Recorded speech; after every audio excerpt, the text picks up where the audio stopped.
ಮೈಸೂರಿನಲ್ಲಿ KRS ರಸ್ತೆಗೆ ಸಿದ್ದರಾಮಯ್ಯನವರ ಹೆಸರಿಡುವಂತ ವಿಚಾರ ಇದೆಯಲ್ಲ, ಅದು ವಿವಾದಕ್ಕೆ ಅಡಿ ಮಾಡಿಕೊಡ್ತಾ ಇದೆ. ಸಿದ್ದರಾಮಯ್ಯನವರು ಯಾಕೆ ಮಾತಾಡ್ತಿರೋ ನಂಗಂತೂ ಅರ್ಥ ಆಗ್ತಿಲ್ಲ. ನಿಮ್ಮ ಹೆಸರು ಯಾಕೆ ಕೆಡಿಸ್ಕೊಳ್ತಾ ಇದ್ದೀರಾ ಮನೆ ಸಿದ್ದರಾಮಯ್ಯನವರು? ಸುಮ್ಮನೆ ಈ ರಸ್ತೆ ಕೊಡಿ ಕೊಡಿ ಅನ್ಕೊಂಡು ಮೈಸೂರಿನಲ್ಲಿ ಕೇಂದ್ರ ಸಚಿವ ಕುಮಾರಸ್ವಾಮಿ ಅವರು ವಾಗ್ದಾಳಿ ಮಾಡಿದ್ದಾರೆ. ಮಹಾರಾಜರ ಮನೆತನಕ್ಕೆ ಸರ್ಕಾರ ಯಾಕೆ ಅಪಮಾನ ಮಾಡ್ತಾ ಇದೆ? ತಮ್ಮ ಬೆಂಬಲಿಗರನ್ನ ಚೂ ಬಿಟ್ಟು ರಸ್ತೆಗೆ ತಮ್ಮ ಹೆಸರಿಡಿಸಿಕೊಳ್ತಾ ಇದ್ದಾರೆ. ಸಿದ್ದರಾಮಯ್ಯ ಹೆಸರನ್ನ ದೇವನೂರು ಬಡಾವಣೆಯ ಕೆಸರೆ ಗ್ರಾಮಕ್ಕೆ ಇಡ್ಲಿ. ಮೈಸೂರಿಗೆ ನನ್ನ ಅವಧಿಯಲ್ಲೂ ಕೂಡ ಬಹಳ ಕೊಡುಗೆ ಕೊಟ್ಟಿದ್ದೇನೆ, ಹಾಗಂತ ನನ್ನ ಹೆಸರಿಡಿ ಅಂತ ಕೇಳೋಕ್ಕಾಗುತ್ತಾ ಅಂತ ಮೈಸೂರಿನಲ್ಲಿ ಕೇಂದ್ರ ಸಚಿವ HD ಕುಮಾರಸ್ವಾಮಿ ಅವರು ವಾಗ್ದಾಳಿಯನ್ನ ಮಾಡಿದರು.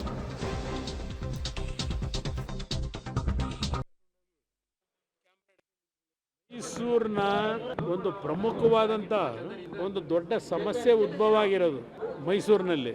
ಹಿಂದೆ ಇದ್ದಂಥ ಮೈಸೂರು ಅರಸರ ಕುಟುಂಬದ ಸಾರ್ವಜನಿಕವಾದಂಥ ಸೇವೆಗಳ ಹಿನ್ನೆಲೆಯಲ್ಲಿ ಈಗಾಗಲೇ ಹಲವಾರು ನಮ್ಮ ಇಲ್ಲಿ ಹೋರಾಟ ಮಾಡ್ತಿರ್ತಕ್ಕಂಥವರು ಸಹ ಗೆಜೆಟಿಯರ್ನಲ್ಲಿ ಪ್ರಿನ್ಸಸ್ ಅವರ ಹೆಸರು ಇರ್ತಕ್ಕಂಥದ್ದನ್ನು ಸಹ ಮಾಹಿತಿಗಳನ್ನು ಕೊಟ್ಟಾಗಿದೆ.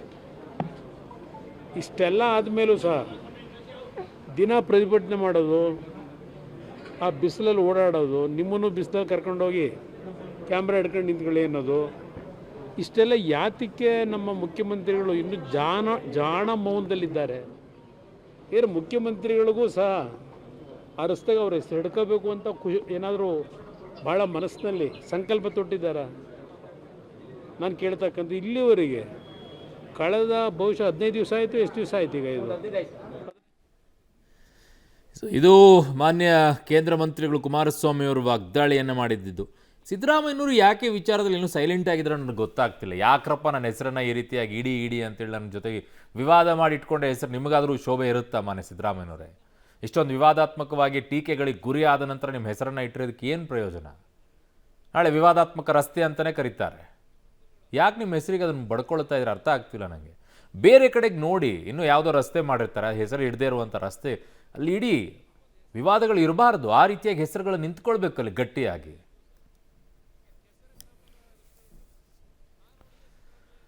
ಇನ್ನು ಡಿನ್ನರ್ ಪಾಲಿಟ್ರಿಕ್ಸ್ ಇತ್ತಲ್ವಾ, ಈ ವಿಚಾರದಲ್ಲಿ ಈಗ ಏನೆಲ್ಲ ಟ್ರಿಕ್ಸ್ಗಳನ್ನು ಅಳವಡಿಸ್ಕೊಂಡಿದ್ರು ಅನ್ನೋದ್ರ ಬಗ್ಗೆ ಈಗ KN ರಾಜಣ್ಣ ಅವರು ಹೇಳಿಕೆ ಕೊಟ್ಟಿದ್ದಾರೆ. ಮೊನ್ನೆ ಏನೋ ಮಾತನಾಡಿದ್ರಪ್ಪ ಇವರು ಬೇರೆ ರೀತಿಯಲ್ಲಿ. ಓಕೆ, ಇರಲಿ. KN ರಾಜಣ್ಣ ಅವರು ಸಚಿವರು, ಎಲ್ಲವೂ ಮಾಧ್ಯಮಗಳ ಸೃಷ್ಟಿಯಂತೆ. Very good. ರಾಜಕೀಯವಾಗಿ ಯಾವುದೇ ಚರ್ಚೆಗಳಾಗಿಲ್ವಂತೆ. ಕ್ಯಾಬಿನೆಟ್ ಇದ್ದಾಗ ಏನ್ರಿ ಊಟ ಹಾಕಿಲ್ಲ ಅಂತ ರೇಗಿಸಿದ್ರು, ಅದಕ್ಕೆ ಸತೀಶ್ ಅವರು ಊಟ ಹಾಕಿಸಿದ್ರು. CM ಬದಲಾವಣೆ ಆಗಲಿ, ಮಂತ್ರಿಗಳ ಬದಲಾವಣೆ ಆಗಲಿ, KPC ಅಧ್ಯಕ್ಷರ ಬದಲಾವಣೆ ಆಗಲಿ, ಏನೇ ಆಗಲಿ ಎಲ್ಲವೂ ಕೂಡ ಹೈಕಮಾಂಡಿಗೆ ಬಿಟ್ಟಿದ್ದದು. ಬದಲಾವಣೆ ಮಾಡೋದು ಬಿಡೋದು ಹೈಕಮಾಂಡ್ ತೀರ್ಮಾನ. ಅವತ್ತು ಯಾವ ರಾಜಕೀಯ ಬಗ್ಗೆಯೂ ಕೂಡ ಚರ್ಚೆ ಆಗಿಲ್ಲ. KPC ಅಧ್ಯಕ್ಷರ ಬದಲಾವಣೆ ಬಗ್ಗೆ ರಾಜಣ್ಣ ಅವರು ಉಲ್ಟಾ ಹೊಡೆದಿದ್ದಾರೆ. ಅಧ್ಯಕ್ಷರಿಗೆ ಯಾರು ಮುಂದುವರಿತಾರೆ ನೋಡೋಣ ಅಂದಿದ್ದಾರೆ. ಊಟಕ್ಕೆ ಸೇರ್ಲಿಕ್ಕಾಗಿರಲಿಲ್ಲ. ಅವರು ಸತೀಶ್ ಅವರು ನಾನು ನಾಳೆ ಇರೋದಿಲ್ಲ, ಇವತ್ತೇ ಎಲ್ಲ ಸೇರೋಣ ಬೇಕಾದ್ರೆ ಇದ್ರು. ಆಯಿತು ಅಂತ ಹೇಳಿ ಊಟ ಮಾಡಿದ್ದೇವೆ. ಊಟ ಮಾಡುವಂಥ ಕಾಲದಲ್ಲಿ ಈಗೆಲ್ಲ ಅಡ್ಮಿನಿಸ್ಟ್ರೇಷನ್ ಬಗ್ಗೆ ಮತ್ತು ಏನು ಸರ್ಕಾರದ ಕ್ರೆಡಿಬಿಲಿಟಿ ಬಗ್ಗೆ ಎಲ್ಲ ಏನೇನು ಯಾವ ಥರ ಇದೆ, ಭಾಳ ಹೈಯಲ್ಲಿದ್ದೀವಿ ನಾವು ಅಂತೇಳಿ ನಮ್ಮ ಅಭಿಪ್ರಾಯ. ನೀವು ಹೇಳ್ತೀರಿ ಇಲ್ಲ ಸರ್ಕಾರದ ಕ್ರೆಡಿಬಿಲಿಟಿ ಭಾಳ ಕಡಿಮೆ ಆಗಿದೆ ಅಂತ ನೀವು ಹೇಳ್ತೀರಿ. ಅದಕ್ಕೋಸ್ಕರ ಈ ರೀತಿ ಅಭಿಪ್ರಾಯಗಳು ಬರ್ತಾ ಇದ್ದಾವೆ. ಇವೆಲ್ಲ ಸರಿಪಡಿಸ್ಕೋಬೇಕು ಅನ್ನೋದು ಸರ್ವೇ ಸಾಮಾನ್ಯವಾಗಿ ಜನರಲಾಗಿ ಚರ್ಚೆ ಮಾಡಬಹುದು. ಆದರೆ ಅದನ್ನೆಲ್ಲ ದೊಡ್ಡ ವ್ಯಾಖ್ಯಾನ ಮಾಡಿ ದೊಡ್ಡ ಹೆಚ್ಚು ಇಂಪಾರ್ಟೆನ್ಸ್ ಕೊಡುವಂಥದ್ದು ಇರಲ್ಲ. ಹಿಂದೆ 1979ನಲ್ಲಿ ದೇವರಾಜ ಅರಸು ಅವರು ಅಧ್ಯಕ್ಷರು ಆಗಿದ್ದರು, ಮುಖ್ಯಮಂತ್ರಿನೂ ಆಗಿದ್ದರು. ಅವರು ದೇವರಾಜ ಅರಸನ್ನು ತೆಗೆದಿದ್ದೇ ಆ ಕಾರಣದಿಂದ. ಒಬ್ರಿಗೆ ಒಂದೇ ಹುದ್ದೆ ಅಂತ ಹೇಳಿ ಕಾಂಗ್ರೆಸ್ನಲ್ಲಿ ನಿಯಮ ಇದೆ, ನೀವು 2 ಹುದ್ದೆ ಇಟ್ಕೋಬಾರ್ದು, 2ರಲ್ಲಿ 1 ಇಟ್ಕೊಳ್ಳಿ ಅಂತ ಹೇಳಿ ಹೇಳಿದ್ರು. ಅವರಿಲ್ಲ 2 ನಾನು ಇಟ್ಕೊಳ್ತೀನಿ ಇದ್ರು. ಅವಾಗ ಹೈಕಮಾಂಡ್ನವರು ಅವರನ್ನು ಪಕ್ಷದಿಂದಲೇ ತೆಗೆದ್ರು. ಹಾಗಾಗಿ ಹೈಕಮಾಂಡ್ ನಿರ್ಣಯ ಏನೇನು ಯಾವ ಕಾಲಕ್ಕೆ ಬರ್ತವೆ ಆ ನಿರ್ಣಯದಂತೆ ಎಲ್ಲರೂ ನಡ್ಕೊಳ್ತಾರೆ. ನಡ್ಕೊಳ್ಳದೇ ಇದ್ದವ್ರಿಗೆ ಶಿಕ್ಷೆ ಆಗ್ತದೆ. ಏನಂತ ಅವಶ್ಯಕತೆ ಏನಿದೆ? ಈಗ ನಡ್ಕೊಂಡು ಹೋಗ್ತಾ ಇಲ್ಲೇನಪ್ಪ. ಈಗ ಹೈಕಮಾಂಡ್ಗೆ ಶಕ್ತಿ ಇಲ್ಲ ಅಂತ ಯಾರು ಹೇಳಿದವರು?